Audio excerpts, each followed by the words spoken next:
Hello viewers, welcoming all of you to this conversation on Citizenship Amendment Act 2019. Myself Jinto Guhai.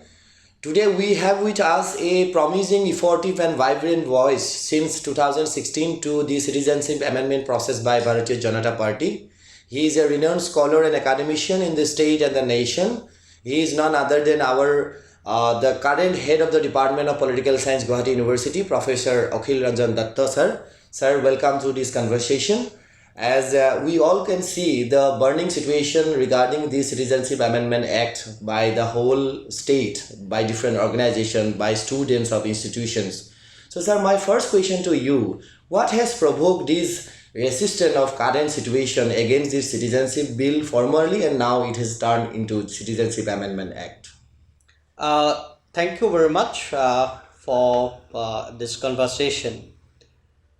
Let me tell you one thing very clearly, very categorically in the very beginning, that the kind of resistance that we have witnessed throughout the country is something fundamentally different in case of Assam.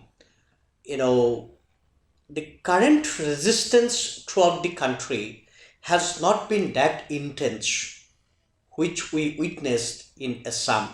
Therefore, to understand the case of Assam's resistance against the Citizenship Amendment Bill turned Citizenship Amendment Act, we need to understand the very specificity or the very particular context in Assam.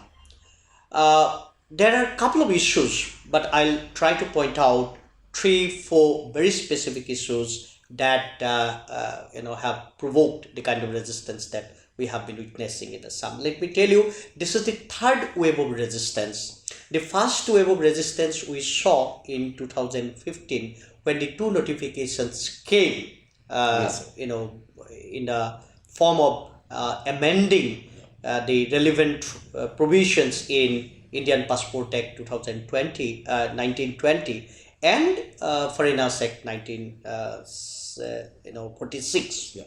Now that resistance was not that strong. Certain organizations, including all of some students' union, also Krishak Mukti Sangram Samiti took a lead, and prominent intellectuals of the region also voiced their concerns. The second wave came when this bill came about, 2016 bill, and when the bill was introduced in Lok Sabha, got passed in Lok Sabha, and then it was introduced in the Rajya Sabha.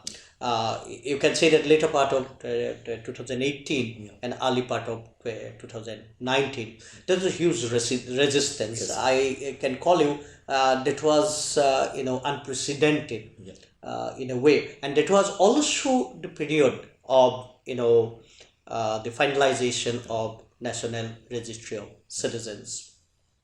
Now this is the third phase. 2019. I call it post 2019 Lok Sabha elections resistance. Now, I'll specifically focus on this particular resistance, but let me point out certain specificities that I have mentioned as far as Assam is concerned. If you look at the overall debate in the country as a whole, the debate which was also there both in Lok Sabha and Rajya Sabha when this bill was introduced by the incumbent Home Minister Amit Shah. The particular issue of contention was Article 14 of the Constitution of India that guarantees right to equality and no discrimination. And when the bill was introduced, Amit Shah, the Home Minister, was using a particular phrase. He was telling positive classification, reasonable classification. His argument was this, that even within Article 14, you can have reasonable classification, as is the case with reservation for STs and SCs, for that matter, giving special protection to the minorities, special protection to women. And now let me tell about this specificity in case of Assam. What are the specific issues that provoked the kind of resistance that we have been witnessing in Assam? In case of Assam, 3-4 particular issues have emerged very prominently, and most important issue is the Assam Accord. Now, Assam Accord, as you know, is the culmination of 6 years long Assam movement. Now, there is a history. When the Assam movement started, there were a lot of lot of should I say disagreements Yes, sir. about the movement itself. If you look at in 1980, there was a strong debate in Economic and Political Weekly started by Professor Hiren Gohai with an article titled Kajjal of Chauvinism, which culminated in a series of articles, and the debate in EBW is titled as Little Nationalism Turned Chauvinist, after the title of an article written by Professor Amolendra Guha. If you look at that article, we find that there were a lot of dissents against the Assam movement. Why was that dissent? Because the movement was assuming a violent turn. There were a lot of violences taking place, and there were apprehensions that the movement has also taken, or the movement might also take a communal turn, and we could see the kind of communal offensive and chauvinist offensive in case of Nelly massacre of 1983. However, gradually we saw that there's a consensus emerged, and consensus emerged particularly after the signing of the Assam Accord. Now, Assam Accord accepted 1971 as the cutoff date for detection, deportation, deletion and deportation of foreigners. Now, 1971 has also been accepted by those who were very critical of the movement. Look at, for example, minorities, particularly Bengali Muslims, who were otherwise targeted, was considered to be Bangladeshi en masse. They also started accepting that this could be one of the sustaining sustainable solutions as far as the foreign issue is concerned.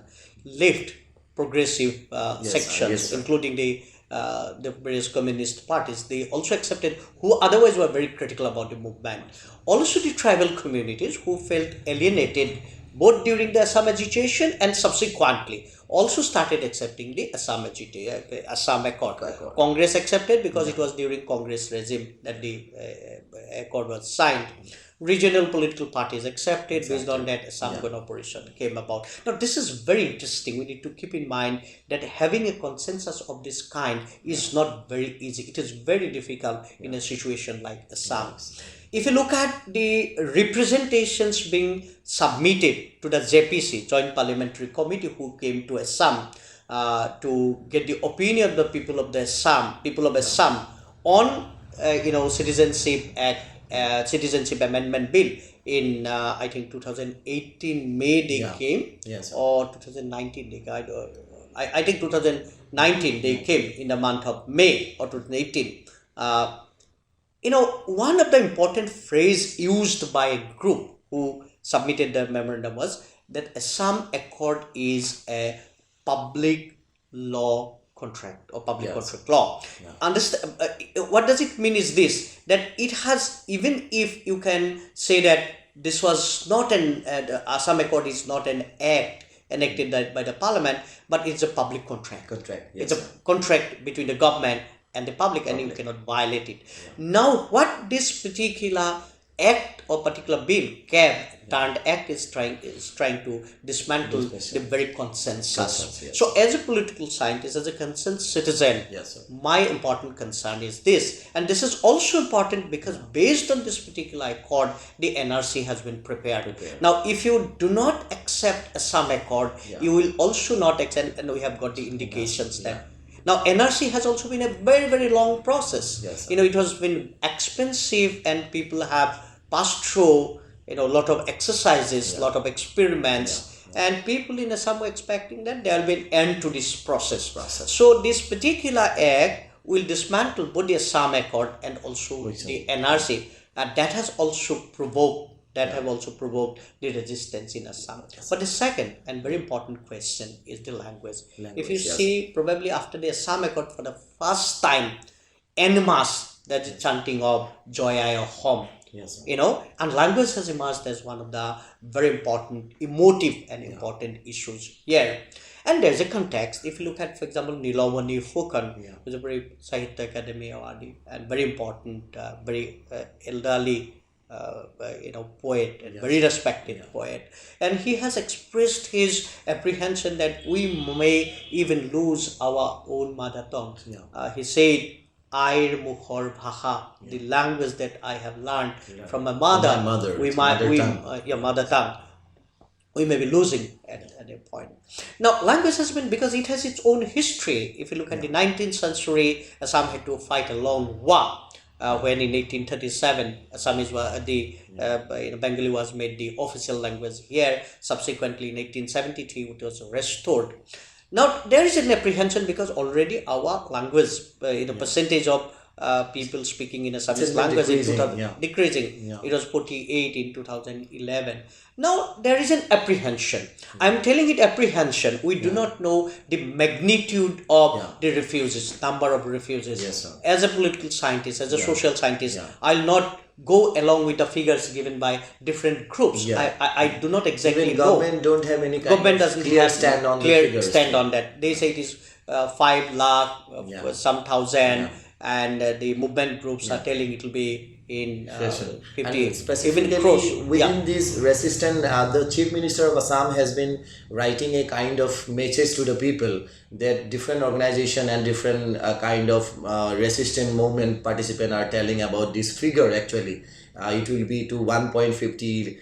Someone is 1.20. This kind of crores, amount. 1.20. So I'm not going to the therefore I'm not going to the figures. Yeah. We do not know, but there is a genuine apprehension that there might be a very negative impact on the language itself. It may not remain the official language in the state of Assam. This is an apprehension. I'm telling this is an apprehension, and that apprehension cannot really be washed away, cannot really be undermined. The third important issue, I think, it is also a manifestation of the accumulated grievances. We have seen there were movements in Assam against the decision of the government to auction the oil fields.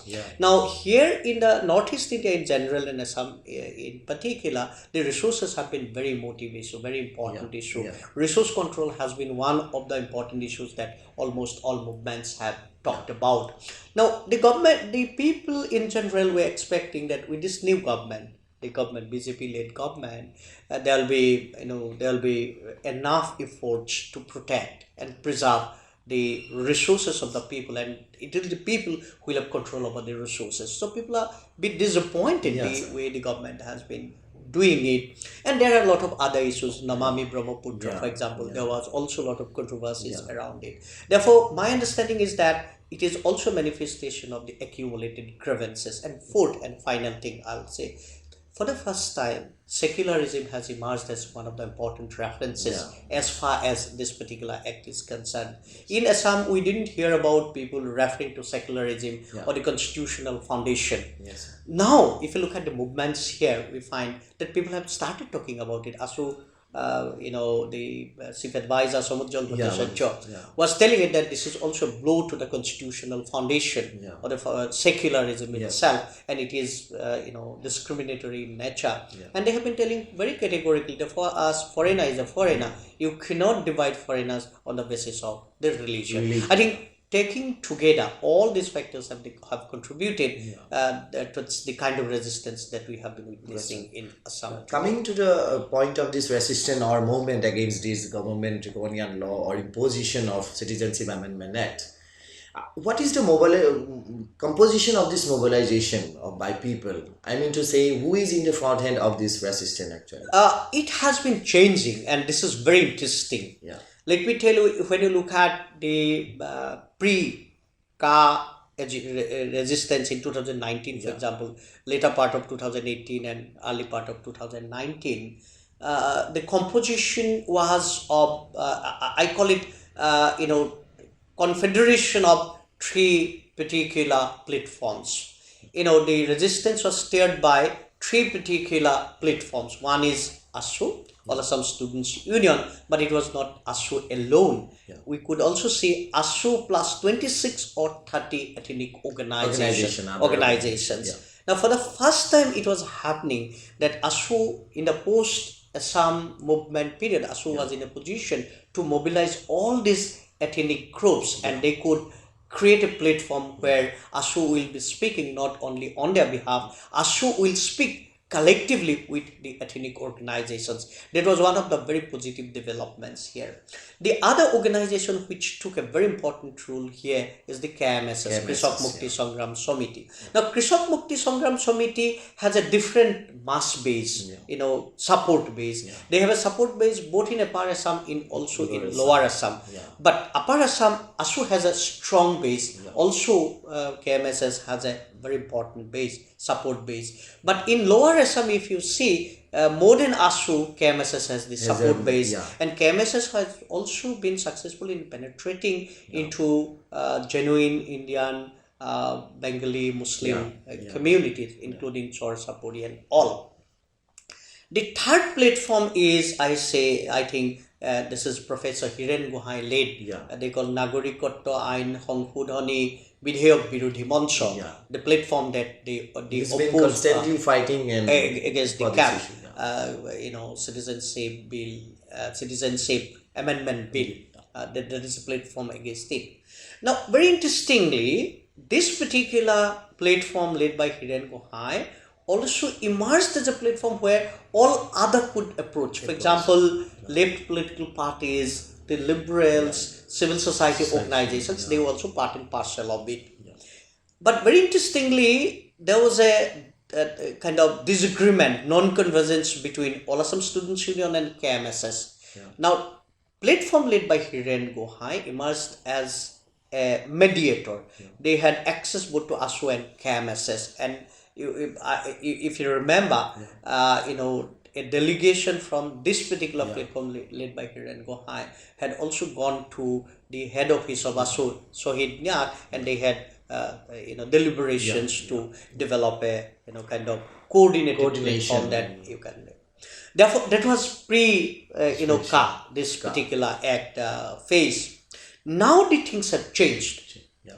In this particular phase, the movement started with the young student unions of these three state universities: Cotton University Students Union, Dibrugarh University Students Union, Guwahati University Students, and subsequently, if you remember, Tezpur University Students Union have also joined. So the first momentum against this bill, and then it was not yet turned into an act. The first momentum came from the students' unions.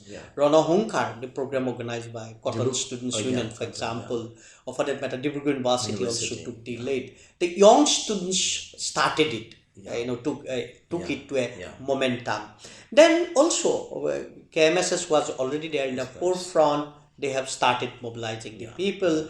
Then ASU, in my perception, ASU entered little late to the momentum of them. Not that they were not part of it; they have always been. The momentum, they took the momentum little late. But right at the moment, I think it is ASU which is in the forefront of it, because you find that many of the leaders of KMSS leader Akhil have been arrested. So ASU should came forward to take all the leaders and they have also been innovating some very innovating some creative strategies. They have been talking about Satyagraha, curfew has been imposed, and they have been telling that there will be no movement, no agitation beyond 5 o'clock and all.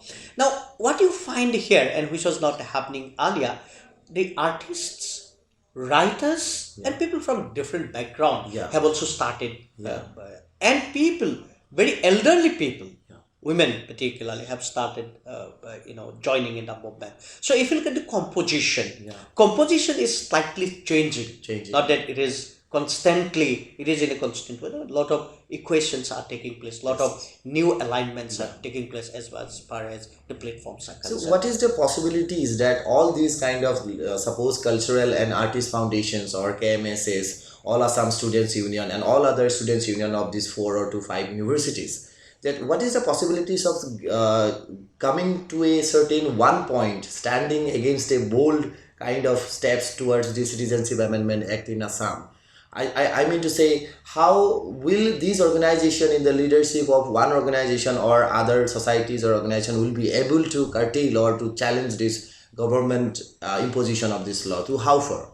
See, I do not see, and I have been telling it very clearly. This is a very political issue. Yeah. And if you look at the compositions, you do not really have a political and ideological coherence, convergence. People are protesting very spontaneously. Students are protesting very spontaneously. But the three platforms that I mentioned, you do not find a convergence among them. I think that we have not been people of Assam have not been in a position to develop it into a united front of resistance under a united or confederation, loose confederation. There are still big gaps among these various platforms which are steering the movement. So what is the future ahead of this resistance actually? There are two, we have seen that if you look at the newspapers, from the media today, around 15, it might be writ petitions have been filed in the Supreme Court of India. Various organizations and various individuals are doing it. So one way is to challenge the very constitutionality, constitutional basis of validity of this particular act, and that will be the legal case, legal fight, political fight. In my own understanding, if you look at, for example, Anna Hazare, Anna Hazare took the two cases in my hand.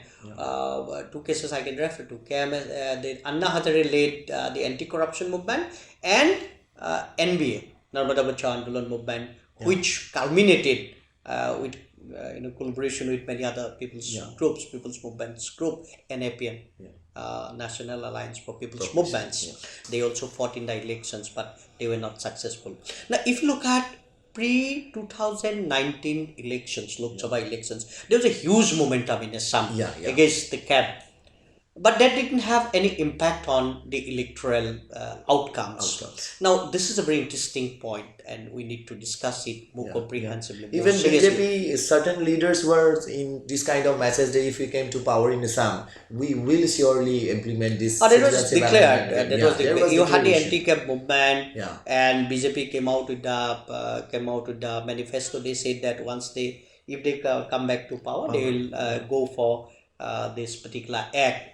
And if you look at the CSDS data, for example, on Assam, it's very interesting. It has said that 75% of the voters who opposed CAB also voted for BJP. And that's a very interesting point that we need to keep in mind. If you look at Delhi, for example, particularly Arvind Kejriwal, who was also part and parcel of this particular movement, Anna Hazare's movement. But he didn't leave it there. He formed his own political party and developed a alternative agenda while fighting in the elections, looking at the people living in the margin, talking in terms of electricity, talking in terms of water, talking in terms of education. In other words, he could come up with a combined, full-fledged agenda, political agenda, and to go to the people for the elections. Now, 2019 elections, Lok Sabha elections, why did it fail? Many people say anti-CAB has failed. Anti-CAB has failed because they didn't have a political agency. They didn't have a political party, political agency to fight for this. Resistance they built up, but resistance couldn't be transformed into the electoral outcomes because they didn't have a political agency. There was no alternatives for no alternative. They couldn't. AGP had gone back. Regional political parties were already with BJP. Then people didn't trust Congress. Congress couldn't be trusted. Although all these three platforms that I mentioned, all of them had gone to Rahul Gandhi to appeal him, to request him to do their best to stall the bill in the Rajya Sabha, which they did. But these people they didn't say that Congress could be an alternative. So what did people will do? So unless and until you have a political agency to transform your dissent into electoral outcomes, these movements will not have that much of impact in defining and redefining the state agenda. This is important. But secondly, we need to remember that in the elections, one single issue cannot dictate the outcomes. This is very important. If you look at very strategically, if you look at the budget, for example, and BJP did it very strategically. If you look at 2019-20 budget of the state government of Assam, this is very interesting. The budget was full of promises, and most of the promises, or most of the assurance, or most of the schemes were dedicated to certain communities, and one of the communities were the tree communities in Assam. For example, we have National Food Security Act. Under National Food Security Act, you have to pay rupees 3 to get 1 kg of rice. In case of Assam, it is rupees 1. But in case of the tea, people living in the tea gardens, it is free of cost. This is one. Secondly, a lot of other schemes, case benefit schemes were also introduced. Then you had made provisions for hostelers, for example.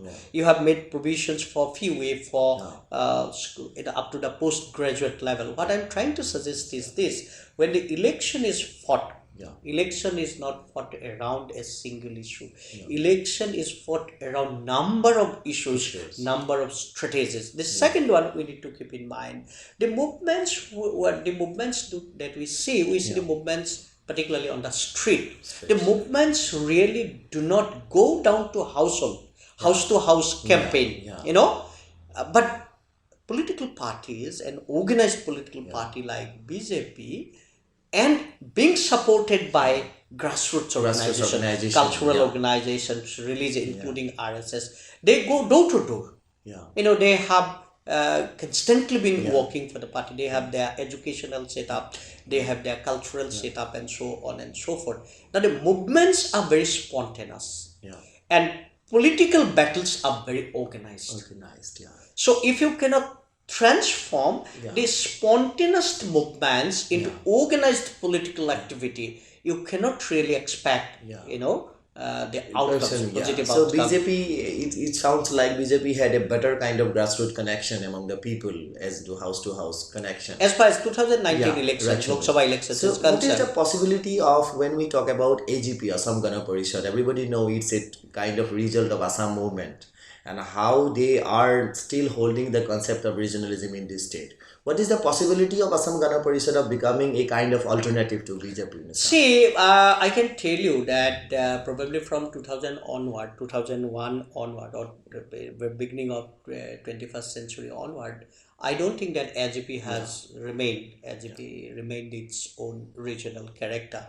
When Chandramohan Patwari was the president of the party, they allied with BJP, and they declared that they will be the big brother and BJP will be the junior partner.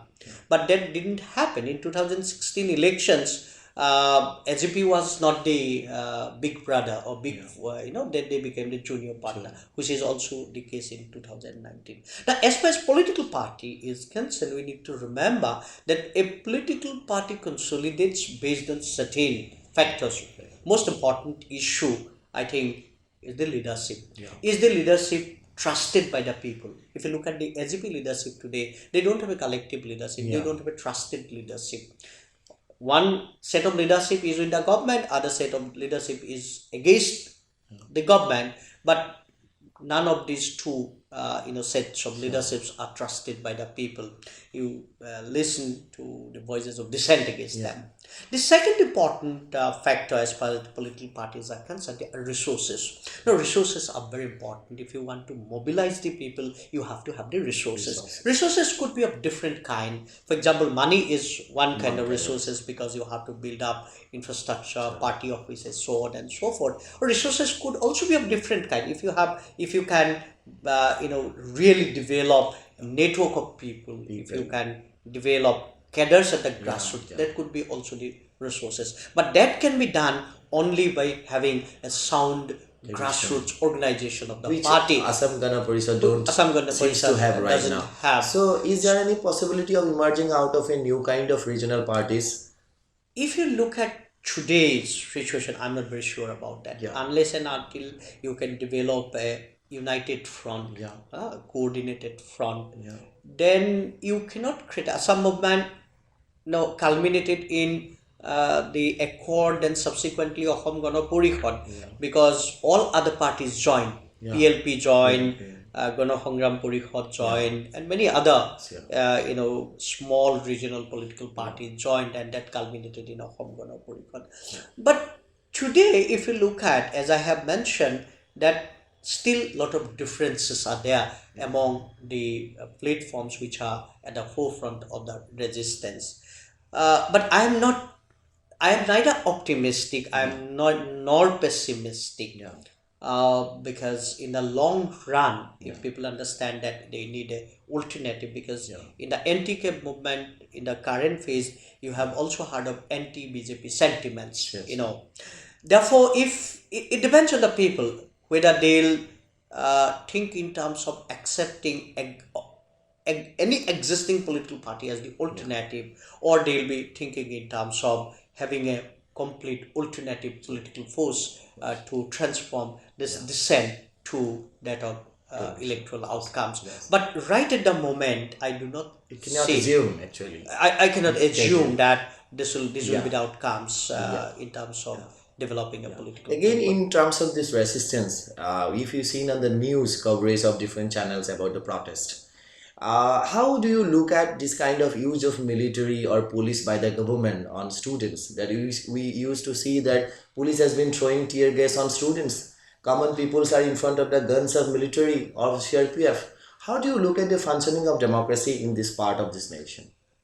See, it depends on your understanding of the situation. Now, if you look at, I was hearing to the new DGP of Assam, Bhaskar Jyoti Mohanto. He was telling that police has been forced to use, go for, firing or lathi charge, or that was not their intention. Now they have their own point of legitimacy of, providing, using legitimacy for the use of that. But I can also tell you that when the movement is very spontaneous, there are elements which erupts in sporadic violence. Within the moments. Within the momentum of, if it is spontaneous, it is not organized, who will be dictating, who will be telling what is to be done, and so on and so forth. If you look at the last violence, the kind of violence that happened in Guwahati, that was the legitimacy was also provided by the kind of vandalism that the agitators indulged in at the very first instance. But the point is, the question that needs to be asked, and that will definitely take time, who did it? Were the genuine protesters doing it? Or there were certain elements who wanted to disrupt the movement itself? Therefore, as a Democrat, as a person having trust in the ethics and the values that our Constitution has given, using violence by state is cannot be justified. I remember Jyoti Prasad Agrawala here, and I'll end up with this. Jyoti Prasad Agrawala, you remember, he was also one of the prominent leaders of the anti-colonial movement, and 1940 he was in the forefront. But gradually he became disillusioned with the movement, Gandhian techniques, and so on and so forth. In 1940 and 1949, he had written certain articles, and one important, and you must be knowing that Nalia Pulor Vipod Honket, this particular letter written by Jyoti Prasad Agrawala, that was in the very particular context of police firing in Naliapur, where the Bharatiya Gananatya Sangha, IPTA, Indian People's Theatre Movement, provincial conference was happening. Now, in that particular essay, Naliapulor Bipod Honket, also in other very important speech that he delivered in 1948, Hilpi Prithivi, he was very critical of Congress using violence against the communists. And he was telling that if the non-violence is the ethics of our anti-colonial movement, non-violence is the philosophy of the new Indian state. How do you legitimize violence being used by the state? The same is the case now when there could be sporadic violence. That sporadic violence in a spontaneous movement cannot be justified. But in that pretext, government should be very careful about taking care of this movement and resistance. Yes, and one Yeah. good thing I have seen Yeah. that it's not an appeasement. Yeah. Just I'm taking because I have been listening that at least the DGP was telling that we have nothing to do with the democratic movements. If yeah. so long It's a as good sign. you are democratic, Yeah. so long you are not indulging in violence, Yeah. we are also not going to use take it. violence. The lesson learned is this, that the movements have to be very careful. Movements have to be very careful in terms of looking after the fact that no disruptive elements enter into the process of the Within their movement and movements. thereby create violence and bring crisis to the movements itself. So my appeal to the people of Assam, for that matter people of the entire country, that under whatever circumstances you never indulge in hatred, violence. you never indulge in violence, you never indulge in provocation. This is a democratic movement and we have to sustain the democratic ethos of the movement. So my last question to you, sir. So how do you look at the impact of this resistance? Because the 2021 state assembly election is coming, then again onwards this kind of election do we have to face on our future. How this resistance will go to affect or impact the people? Because if we see on the roads people are shouting against BJP, go back. People are shouting on RSS, people are shouting on Hindutva. So how it will impact the election? So I think I have answered these questions because when I was analyzing 2019 Lok Sabha elections, shouting on the streets is something different from organizing the people at the grassroots. The BJP, despite all people's agony with BJP has constantly been trying to have their own strategies of mobilizing the people. You cannot do away with that. For example, BJP will look at every polling booth. How many people came to vote for the election? What percentage didn't come for voting? And who are those people who didn't come for voting? Now their target is these people who didn't come for voting. If you can mobilize them and if you can take them to the polling station, then look at the strategies. So I think these are very, very important strategies. I think even the democratic forces, secular forces need to learn from the strategies being adopted by BJP to fight in the elections 2021 or beyond. I keep on telling that BJP has learned strategies of popular mobilization from the communists. At one point, it was the communists. These were the communists who had gone down to the grassroots and were organizing the people at the grassroots rather than shouting in the street. Now it is BJP. There are people who are shouting on the street and they are working at the grassroots. So I think that will determine. Dissent automatically doesn't transform into electoral outcomes. That needs to be kept in mind. So as a political scientist, this is my understanding after doing a lot of electoral studies. So thank you, sir, for being with us in this conversation. So thank you, viewers, for watching us. This was a kind of conversation with Professor Akhil Ranjan Dutta. He is the head of the Department of Political Science, Guwahati University. And we had a very frightful and bright discussion on Citizenship Amendment Bill to Citizenship Amendment Act. We will be back with other kind of topics on this kind of conversation with him. Till then, bye-bye.